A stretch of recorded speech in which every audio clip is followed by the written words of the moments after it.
Morning. Well, it's day 58. It's been about 2 hours, 2 and a bit hours, since I took my medication. And I'm doing okay actually, I'm not too bad. I met up with some friends last night for dinner, and that was quite nice. That was really, really nice. Um, I kind of had some sad news as well though, and that is that a really good friend of mine who'd had a long battle with cancer actually passed away a few weeks ago. And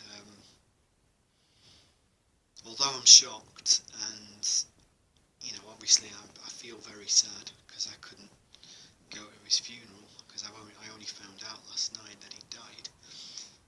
Um, I knew that he was suffering for a long time with cancer, so well, I didn't actually know that it was cancer, but I suspected it was cancer. I think actually I vaguely remember a time that he actually opened up to me about it. But he wasn't the sort of guy that would dwell and feel sorry for himself. He was the sort of guy who just kind of grit his teeth and he got on with it.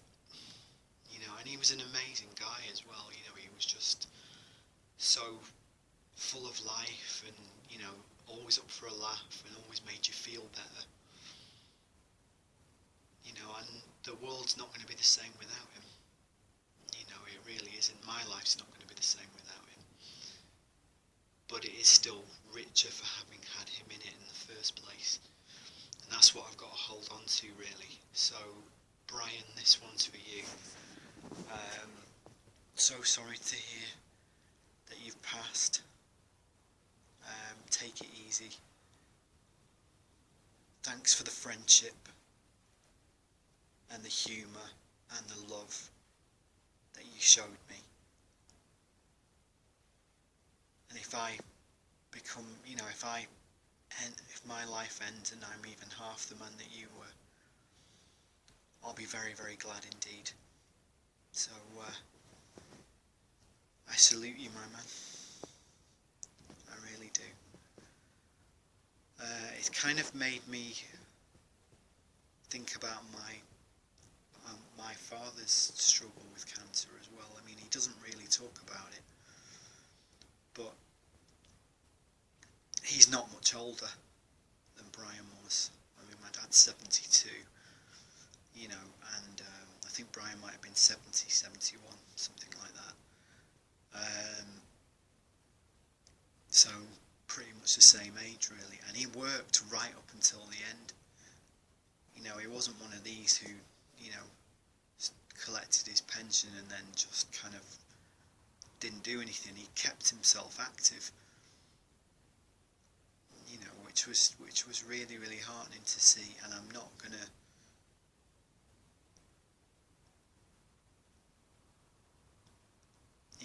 going to dwell on this. I'm not going to be upset about it because I know that he was a great guy and he wouldn't want that for me. He really wouldn't want that. Because I did actually get along with him a hell of a lot. And, we had some good times, good laughs, and, that was great. As for me, I'm actually doing okay this morning. I was a little tired because I didn't get in till after midnight, but I took my meds and I'm fine, and I'm doing okay. But I know that the friends that I caught up with last night, I've realised now that a lot of things have changed since I last saw them. People, as I say, like with my friend Brian, he's passed away. There's been quite a few other things that have happened since. And it kind of reinforces the whole idea of life goes on kind of thing, because it really does. So you kind of have a choice And this is one thing that I've realised now with bereavement and stuff, is that you actually do have a choice in terms of how you deal with it. You can let it kind of get on top of you, not open up and just crumble inside and take all kinds of things to kind of help you cope with it, you know, drinking and drugs and all kinds of stuff. But it doesn't change the fact that those people have gone. You know, it's not going to bring them back. You know, we're all going to leave this world at some point or other. And I know that probably better than most people at my age. Not only because I've lost a lot of people that I love, but I've also come close to losing my own life so many times. You know, for various things, especially in the last, 10 to 15 years, you know, it's been a hell of a ride, but I'm still grateful to be here, because I could just as easily have not been here. You know, so someone is obviously watching over me, and someone obviously cares about me enough to want to keep me going. You know, I'm not a very religious person or anything like that, but I do believe that there is someone up there who is watching over us, that there is a higher power out there somewhere, a power that is far greater than any of us. Because I'm a very spiritual person these days, you know, and this journey has been quite a spiritual journey as well, you know, because I actually got some advice from a friend yesterday about dealing with, you know, anxiety and depression and stuff like that. And he was saying, you need to do this and you need to do that, and you know, and that's great, you know, he was talking mostly about exercise and taking up boxing and things like that. And you know, and I think, okay, yeah, that's fine. You know, the endorphins will help tremendously with moods and things like that. I understand that, but but the physical side of it is only one part of it. You know, yes, it releases endorphins and it makes you feel good and things like that, which is great. But unless you dig deep inside of yourself and and confront what's going on with you emotionally, you know, all the exercise in the world isn't going to make any difference. Because I know people who are very, very fit and healthy who still have problems with, you know, anxiety and depression. So it doesn't always work like that. It doesn't. You know, you have to, you know, one thing I've learned about this journey is that people will try and give you all kinds of advice. You know, you should do this, you should think about that, you should do this, you should think about that, you know, maybe eat this kind of food, or do this kind of exercise, or, you know, do this kind of activity, which is great, and it's great that people care, but what you've got to remember, you know, if you're a person giving someone with anxiety, depression, or another illness that is similar to those conditions, if you're trying to give that person advice, you know, you have to be prepared for the fact that whatever you suggest to them might not be right for them, because they have to find a mechanism that helps them, that is good for themselves, you know, that is suitable for themselves, that is the right thing for themselves. That's what they have to do. You have to cope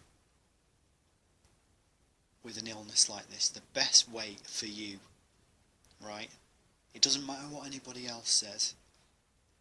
You know, it doesn't matter if anyone else doesn't understand.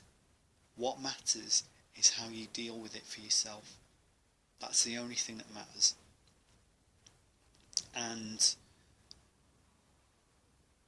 you know, yes, my friend was quite overzealous. I know that he did it only because he cared. You know, I understand that, and you know, it's great that he's so constructive, but I know that he also has had issues in the past and everything, which is great. But you have to do what's right for you. You really do. And that's the thing. You have to do what's right for you, and you have to do everything you can to try and do things the best way possible for yourself. Because no one else is going to do it for you. Because in this life, especially with stuff like a mental illness, you are very much on your own. You can get all the advice and all the help and all the support in the world, but unless you take those steps to consciously combat whatever it is that is bothering you, you know, you won't get anywhere. So, and I've been prattling on for 11 minutes. I only intended this to be a short one. But yes, that's the state of play that I'm at the moment. Obviously, I'm upset about my friend, you know, and I probably will be reflecting on that quite a bit, you know, in the next few days and weeks. But I'm not going to be sad about it, because I know that he was a wonderful guy, and he wouldn't want that from me. He wouldn't want me to be that way, I know that. Because he used to live just around the corner from me as well, until I moved. So I kind of,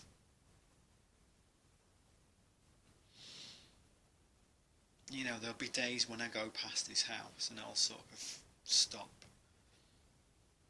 and I'll think about him, you know, and I'll think about the difference that he made to my life. And that's the thing, you know, and the one thing I'm learning more than anything else, on not only just on this journey, but also in my life in general, is it's not about the wealth that you have, the properties that you own, you know, the car that you drive, the job that you do, you know, the area in which you live in. None of that actually matters. What matters is the relationships that you develop with people, because that's what this life is all about, really. It's about what you do with yourself and how you relate to people and how you inspire people and how you kind of reach people as well, you know, like that might need help. Those are the things that matter. They're definitely the things that matter. And it's really hard sometimes to get the right balance. And sometimes you will slip off track and you will feel like giving up, and you will feel like, you know, everything's against you for a little while. But you'll also have moments where you'll find ways through those things, and you'll get to grips with who you really are as a person. You know, I think a lot of the time we allow other people's perceptions of us to influence our own self-esteem. And that's something that I'm definitely guilty of, and I have been for a very, very long time. You know, once you take back control of your own self-esteem, you'll be amazed at how much power you actually have. Because you will have a lot of power. You know, I know that when people are on this journey, they think that they are powerless. No, you're not. You're not. Okay? It's all about recognizing that, yes, there are things in your life that you need to fix. When you're ill, whether it's a physical or a psychological illness, doesn't matter, right? That's always a sign that there's something wrong in your life that you need to fix. Either there's something that you need to fix, or there is a lesson that you need to learn. That's it.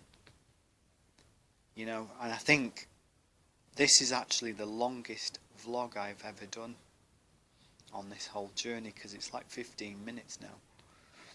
But, you know, I just felt like I had a fair bit to say there, you know, and I wanted to kind of reach out again, you know, to people and just say, yeah, you might be struggling with some things like this, like anxiety, like depression, like, you know,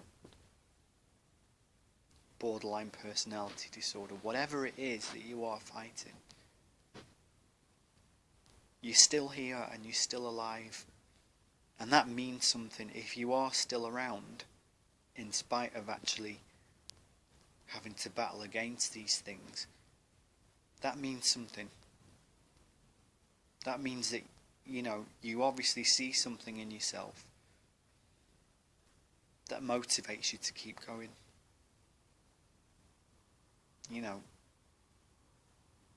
there was a documentary I watched ages ago about suicide, and there was an organisation in America that ran like a suicide prevention support group, and I'll never forget what one of the staff there said on this documentary. She said, "It's easy to die, but it's harder to live." And I really agree with that completely.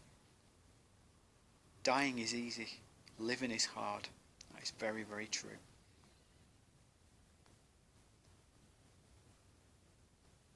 You know, because if you decide to just give in and just crumble and just, you know, take your own life, you will never know the potential that you may have had. You'll never know that at all. You won't. So keep fighting, keep smiling, and don't let this bastard of an illness beat you. Okay? I'll see you around.